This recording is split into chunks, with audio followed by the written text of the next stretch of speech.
Halo Tribuner, selamat sore dan apa kabar Anda dimanapun berada. Jumpa kembali bersama saya Putri Utami di Tribun Bastory edisi Selasa 26 Mei 2026.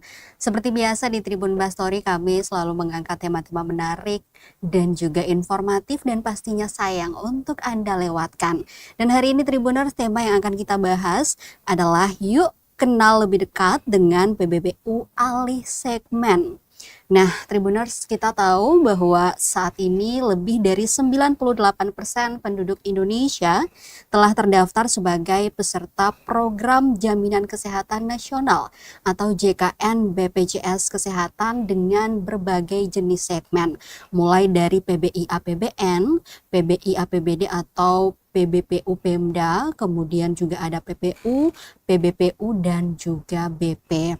Nah, hari ini yang akan kita bahas itu adalah PBPU alih segmen. Apa itu PBPU alih segmen dan bagaimana mekanisme peralihannya? Kita akan bahas secara detail bersama dengan narasumber saya hari ini yang sudah hadir di studio tribunambon.com, tepatnya di Jalan Insinyur M. Putuhedna, Desa Rumah 3, Kecamatan Teluk Ambon, Kota Ambon, Maluku. Namun Tribuner, sebelum saya perkenalkan narasumber saya sore hari ini, untuk kalian yang punya pertanyaan seputar tema, boleh banget ditulis di kolom komentar karena kami live di kanal YouTube dan juga Facebook fanpage Tribun Ambon. Dan nanti pertanyaannya akan langsung dijawab oleh Ibu cantik yang sudah berada di samping kiri saya. Langsung aja Tribuners, ada Ibu Vita Indah Syukur selaku Kepala Bagian Perencanaan, Keuangan dan Pemeriksaan BPJS Kesehatan Ambon. Assalamualaikum Ibu, selamat sore. Waalaikumsalam, selamat sore Mbak Putri, selamat sore pemirsa. Jumpa Tribuners. kembali Tribuners. Iya, Ibu Vita ini Tribuners, kalau kalian ingat beberapa waktu lalu, udah beberapa bulan lalu ya Iya. Ibu ya, kita sempat ngobrol, berbincang juga dengan Ibu Vita di sini. Kali ini kita culik lagi untuk berbagi informasi kepada Tribuners di rumah atau dimanapun berada. Oke, Ibu, hari ini yang akan kita bahas adalah PBPU alih segmen. Memang tadi seperti yang sudah saya mention di awal bahwa peserta JKN itu kan bermacam-macam jenis segmennya. Nah, sebelum kita bahas soal mekanisme peralihannya, mungkin kita mau tahu dulu apa sih itu peserta PBPU alih segmen. Ibu bisa jelaskan dulu kepada kami semua. Ya baik, terima kasih. Jadi terkait dengan PBPU alih segmen, itu dia peserta PBPU yang dulunya terdaftar sebagai PBPU mandiri. Dalam hal ini kita kenal sebagai peserta mandiri. Lalu dia beralih ke segmen lainnya yang tadi sudah disebutkan sama Mbak Putri, yang ada dia beralih ke PD Pemda, dia beralih ke PNS, ataupun dia beralih ke badan usaha maupun TNI Polri. Jadi itu yang dinamakan peserta PBPU alih segmen. Jadi untuk yang semula misalnya adalah seorang pengusaha ya yang terdaftar sebagai PBPU, kemudian tiba-tiba misalnya tes ASN, lalu kemudian tembus lolos rezekinya gitu lah ya, langsung beralih jenis kepesertaannya dari jenis segmennya ke yang dia sudah dapati sekarang tuh. Oke, atau tiba-tiba dia ngelamar kerja di mana gitu, terus kemudian keterima, maka beralih lagi yang kayak sempat kan kemarin banyak yang peserta mandiri, kita kenal sebagai peserta mandiri yang daftar P3K, kan banyak kemarin pengangkatan. Nah itu beralih segmen, jadinya beralih segmen itu yang dinamakan peserta alih segmen.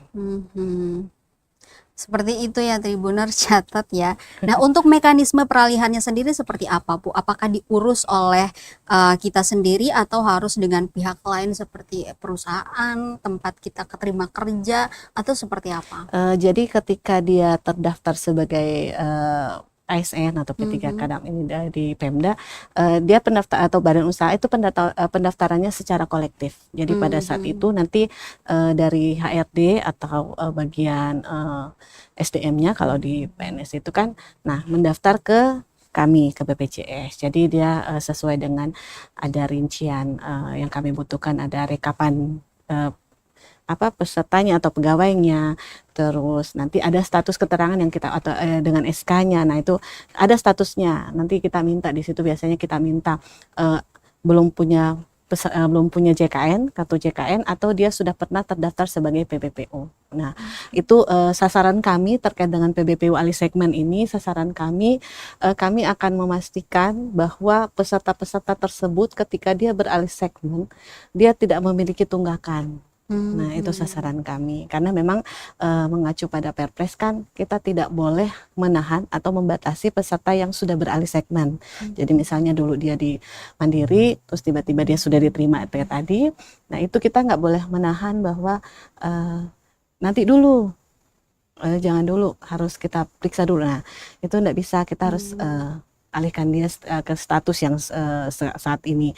Nah, kita memastikan yang tadi saya bilang, bahwa kita memastikan bahwa dia sudah terdaftar atau sudah punya kartu sebelumnya, baik itu terdaftar sebagai mandiri atau dia terdaftar sebagai yang dijamin pemerintah. Nah, supaya kita bisa mengalihkan.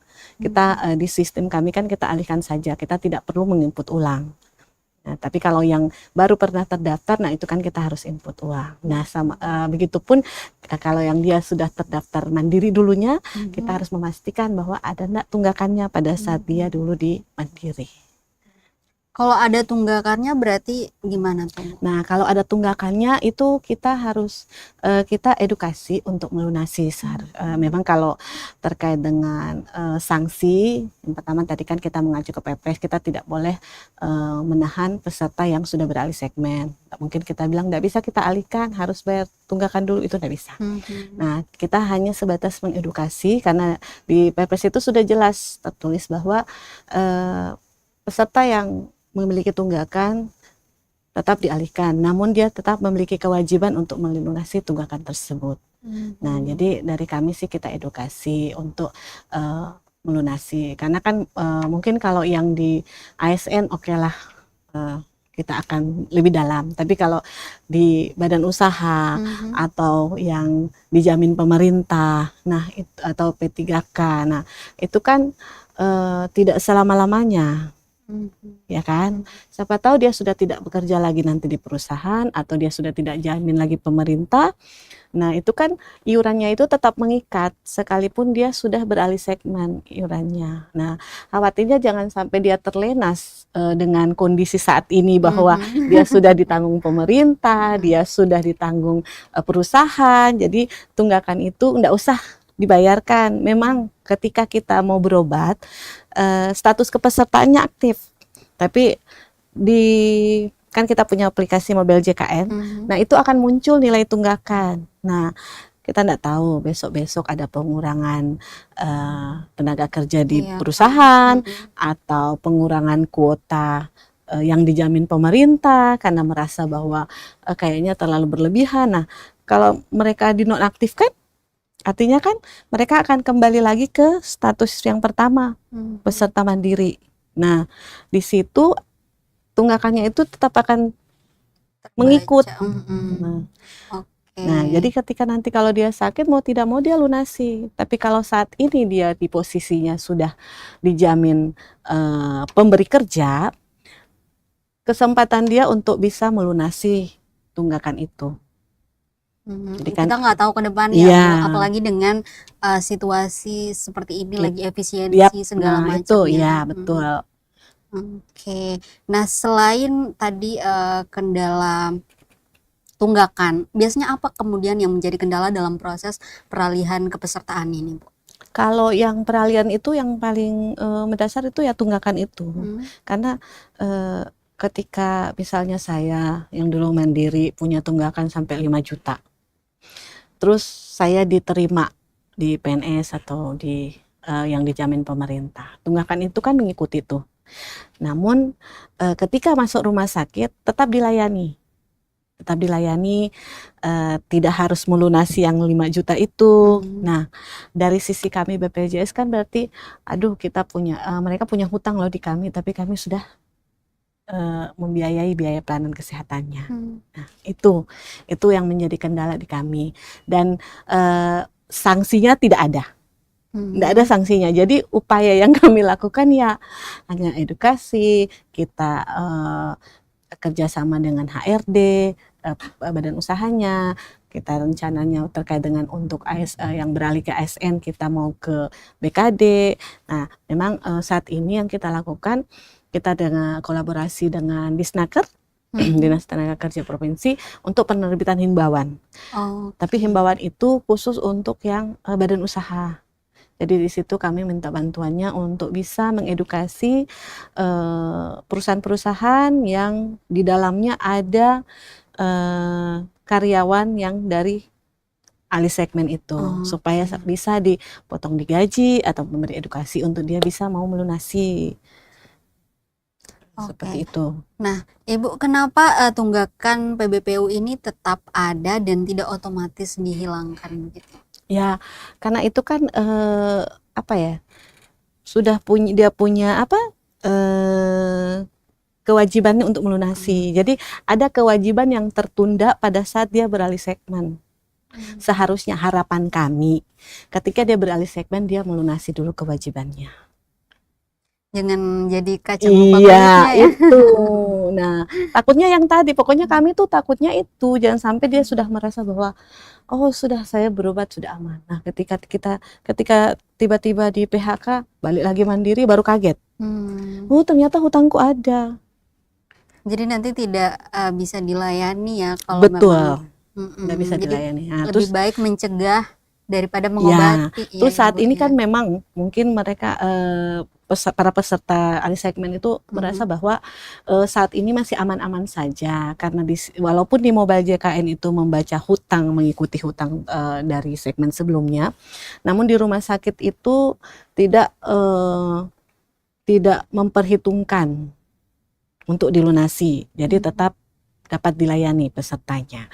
Nah, coba tiba-tiba satu saat sistemnya berubah. Ketika walaupun dia sudah di alih segmen, tapi pada saat dia mau berobat, tiba-tiba terbaca bahwa, oh Bapak Ibu masih punya tunggakan yang dulu harus dilunasi. Coba bayangkan. Iya benar juga. Iya kan? Kan kita tidak tahu nih sistem seperti apa saat ini. Bisa berubah-ubah kapan Iya, pun bisa berubah-ubah. Ya saat ini mungkin aman-aman saja yang punya tunggakan.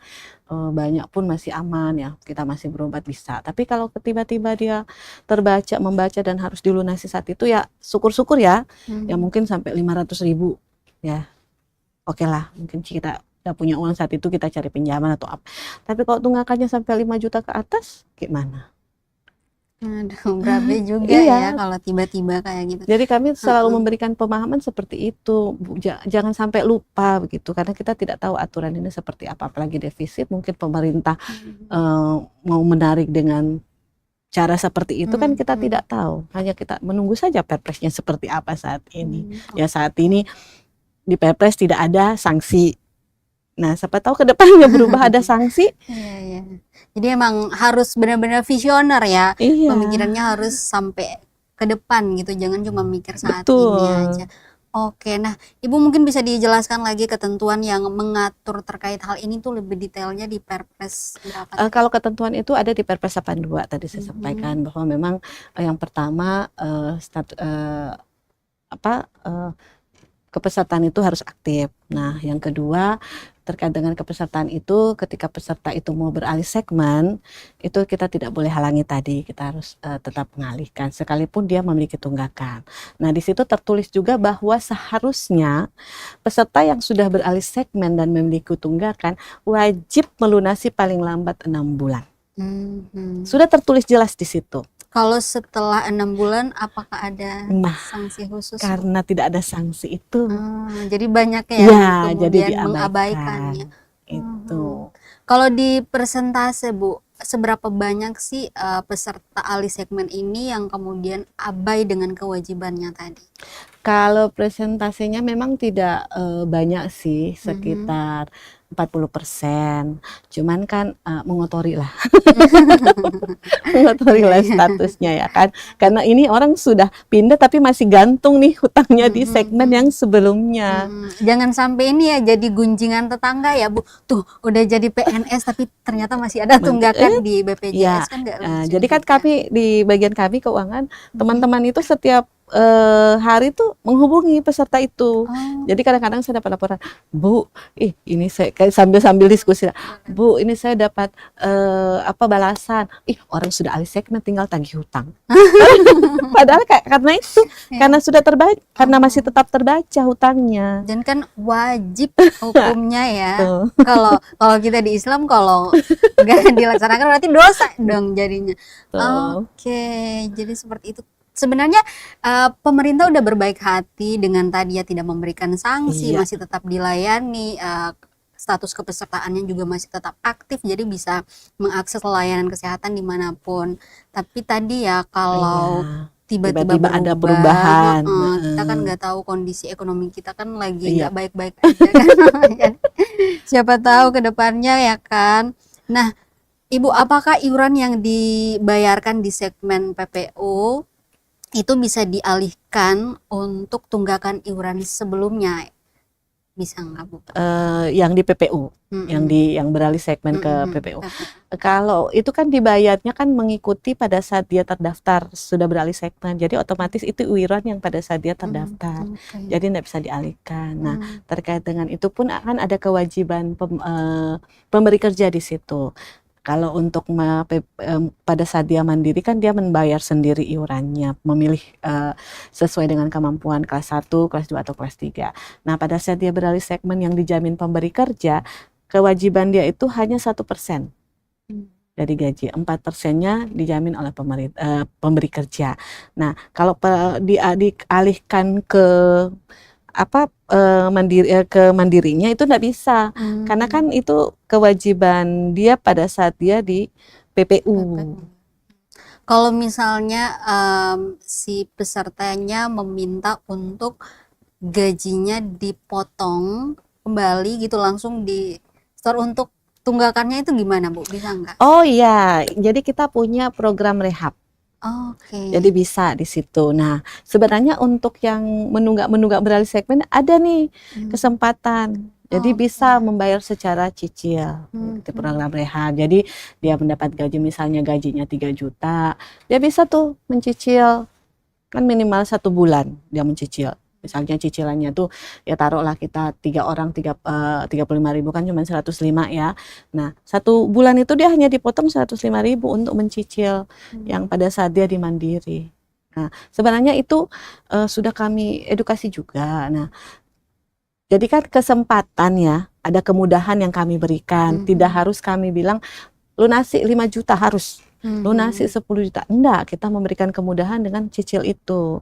Jadi ketika dia digaji, bisa dia setor, digaji dia setor. Nah, untuk pembayaran sendiri itu dia bisa daftar di Mobile JKN.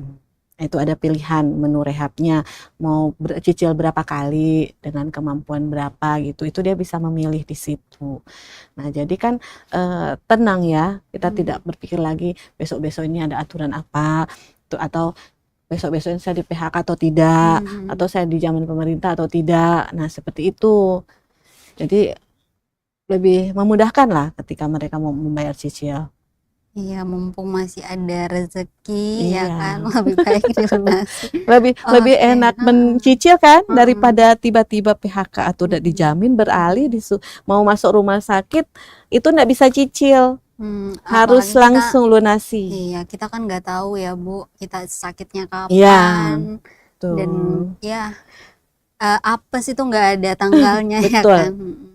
Oke, nah Ibu, langkah apa saja yang harus dilakukan supaya bisa meminimalisasi terjadinya tunggakan dan bagaimana cara penyelesaiannya? Nah, jadi memang tadi kan yang pertama ada sanksi, cuman kadang-kadang kalau ketika dari HRD, PIC, instansi atau badan usaha terkait, itu kita sampaikan bahwa mohon diedukasi dulu, ini belum dapat kami proses, diedukasi dulu untuk bisa mencicil.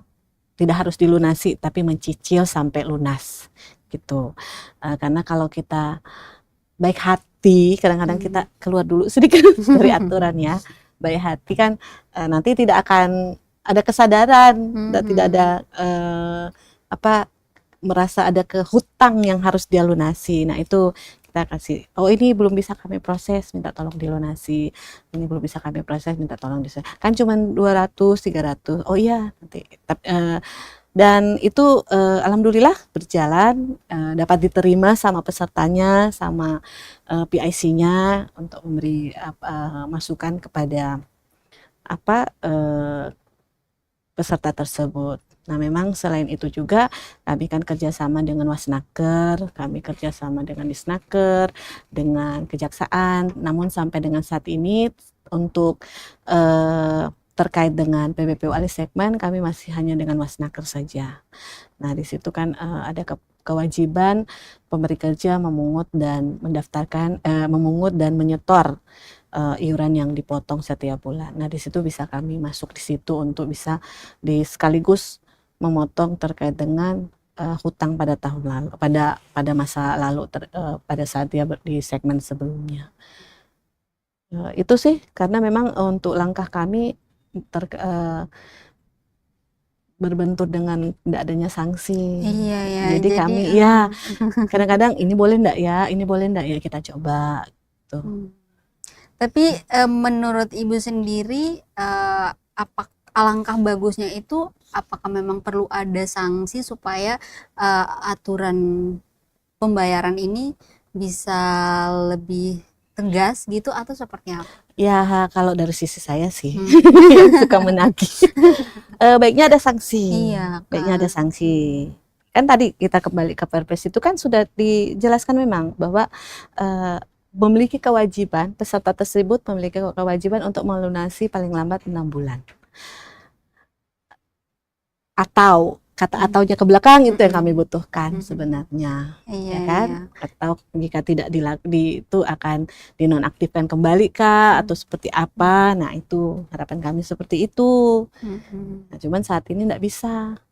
Iya, supaya si peserta yang nunggak ini pun nggak terlalu abai begitu ya. Betul. Ya. Dan dalam kasusnya sendiri seberapa banyak sih Ibu yang menunggak dan paling banyak itu kira-kira berapa? Kalau kita taruh rata-rata ya, di perusahaan itu tuh ada sampai misalnya ada sampai 10 sampai 15 di perusahaan. Nah, sama halnya dengan di ASN. Nah, saat ini yang kami lakukan itu kami sudah surati juga kembali ke PIC perusahaan yang punya karyawannya ada tunggakan. Itu sudah kami surati juga. Nah, langkah selanjutnya itu akan kami lakukan kegiatan sosialisasi kembali himbauan untuk dapat dilunasi. Nah, ya itu yang bisa upaya kami lakukan sebenarnya karena kami tidak bisa apa-apa kalau tidak ada sanksi. Tidak bisa apa-apa kalau tidak ada sanksi. Ya itu tadi berdoa saja supaya aturannya tidak berubah. Oke, nah sosialisasi tadi selain ke PIC itu apakah ada juga yang langsung ke masyarakatnya atau? Ada. Jadi ada bagian terkait yang turun langsung ke lapangan, biasanya ke desa-desa, pokoknya di desa, di instansi. Nah itu kita selalu nitip terkait dengan kewajiban yang tidak bisa hilang dari peserta alih segmen. Terus ada kemudahan untuk mendaftar rehab. Jika mau melunasi silahkan juga. Itu selalu kami pokoknya apapun yang kita lakukan biar sebenarnya lebih tepatnya biar sadar sih peserta. Itu bukan hanya kami mengejar bahwa harus lunasi hutang, bukan, supaya sadar. Nah kita tidak tahu kembali balik lagi. Pokoknya saya setiap dengan pada saat acara sosialisasi atau apa selalu saya sampaikan, kan kita tidak tahu aturan ini seperti apa. Nggak mungkin aturan yang sudah dari tahun 2018 ya kalau nggak salah itu sampai dengan 2026 nggak mungkin ada perubahan nanti, pasti akan ada perubahan. Nah mungkin mendengar masukan-masukan dari kami, siapa tahu itu akan berubah. Nah kalau sudah seperti itu kan bisa dikatakan terlambat. Iya, karena bisa memang terlambat. Aturan yang berlaku juga kan disesuaikan dengan situasi dan kondisi negara ini ya kan. Oke, Ibu. Nah, Selain ada keringanan dari tadi ya, ada bisa mencicil, apakah juga ada masukan mungkin dari mereka yang menunggak untuk ada pemutihan begitu, ada nggak Bu sejauh ini? Ada lah pasti. Ada. Jangan cuma peserta, pokoknya ketika kami turun-turun ke lapangan pun kadang-kadang pemerintah sendiri ya sudah diputihkan saja.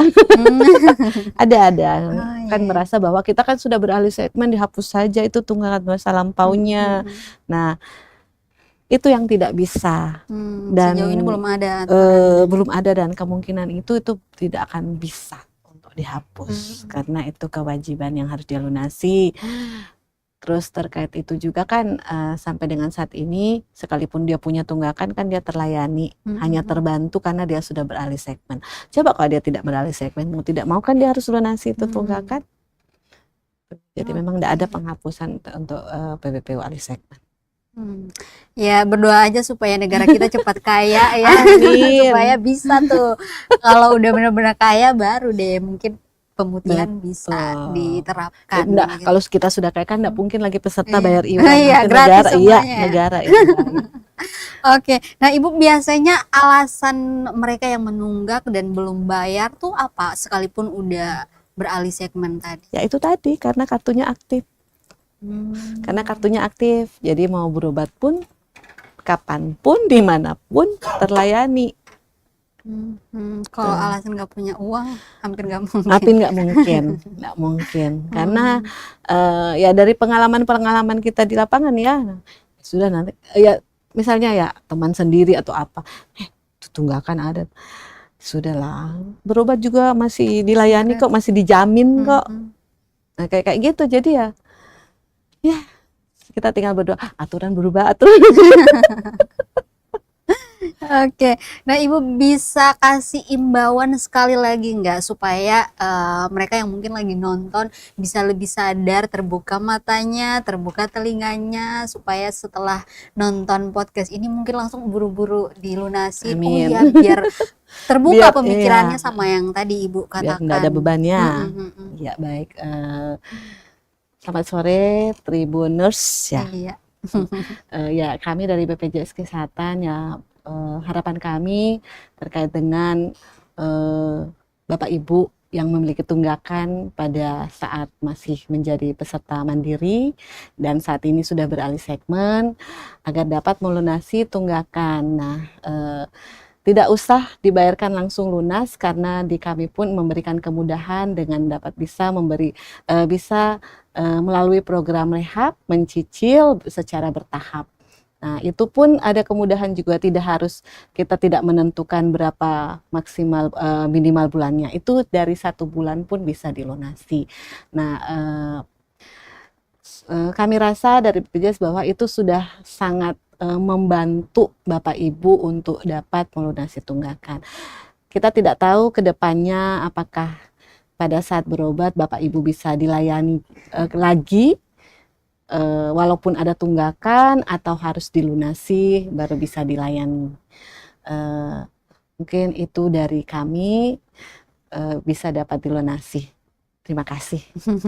Semoga didengar ya dan langsung buru-buru dilunasi. Iya. Nah Ibu, untuk mereka yang mungkin karena udah lama juga ya menunggak, udah beralih segmen, udah menikmati kehidupan dan kemudahan yang ada gitu, udah lupa seberapa banyak tunggakannya. Nah bagaimana cara mereka bisa mengecek bahwa memiliki tunggakan alih segmen ini, Bu? Itu jadi ketika kita daftar mobile JKN ada di pas kita buka itu aplikasi mobile JKN langsung muncul itu besaran nilai tunggakannya. Langsung muncul di situ. Jadi langsung bisa ditahu. Jadi bisa tahu bahwa oh iya, kadang-kadang memang betul ada yang ketika kami surati atau kami kunjungi ke perusahaan itu kami dihubungi kembali. Loh, saya masih punya tunggakan. Saya itu sudah ditanggung sama perusahaan loh. Nah, itu baru kami jelaskan lagi, iya Bapak Ibu, memang saat ini sudah ditanggung perusahaan. Tapi ketika Bapak Ibu beralih segmen, masih ada hutang yang dibawa dan belum dilunasi.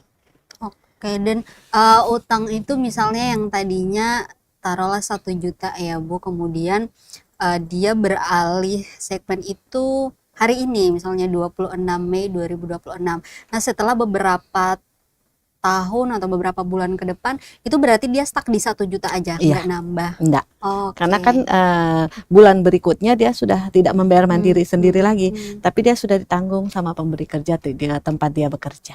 Oke, jadi nggak ada bunga ya Bu? Nggak Nggak ada ada. kelipatan ya? Nah, ini Jadi, kan lebih enak lagi. lebih enak. Coba bayangkan kalau di bank kan bunga. Bunganya aduh, nggak kehitung kalau bertahun-tahun ya. Nah itu Nggak mampu lebih bayar. enak kalau lebih banyak lama menunggak.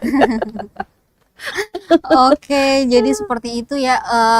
Pemerintah sudah memberikan keringanan, kemudahan, tinggal bagaimana kesadaran itu betul. muncul dari setiap kita yang lagi menunggak. Jangan pura-pura lupa. Itu jatuhnya dosa lama nggak sih? Dan tadi ya, untuk melunasinya pun tidak langsung ditagih full, bisa dicicil Iya. dengan apa tadi Ibu, rehab ya? Rencana pembayaran bertahap. Kurang baik hati apalagi coba BPJS ya kepada kalian. Ada sanksi pula. Belum ada sanksi yang mengatur kan. Jadi udah dikasih hati mau jantung. Tapi ya semoga dengan podcast ini Tribuners di rumah atau dimanapun berada yang lagi nonton bisa teredukasi dan muncul kesadarannya untuk langsung ngecek mobile JKN, lihat siapa tahu masih punya tunggakan berapapun itu, segera langsung dilunasi. Jangan sampai tiba-tiba ada kebijakan yang berubah mengingat situasi ekonomi kita lagi sulit-sulitnya, efisiensi di mana-mana ya kan. Jangan sampai pemerintah tiba-tiba ya kan Ibu, tiba-tiba merubah aturan langsung kaget, kita kabur semua. Oke Ibu, terima kasih banyak udah berbagi informasi dan juga pengetahuannya kepada Tribuners di rumah. Nanti mungkin kita akan bahas lagi segmen-segmen berikutnya yang ada lain. 16 segmen kita. Wow, banyak. Nanti kita bahas satu-satu di edisi berikutnya. Tapi ini yang paling memang menarik. Menarik tapi banyak dilupakan hanya karena nggak ada sanksi tadi, jadi keenakan. Oke Ibu, sekali lagi terima kasih banyak, sehat-sehat, sukses terus. Dan untuk kalian Tribuners yang sudah bergabung baik di live kanal YouTube maupun Facebook fanpage Tribun Ambon, semoga informasi yang kami bahas tadi bermanfaat untuk kalian. Kita bertemu lagi di Tribun Bastory edisi berikutnya. Saya Putri Utami pamit, selamat sore, sampai jumpa dan amato. Download Tribun X sekarang, menghadirkan lokal menjadi Indonesia.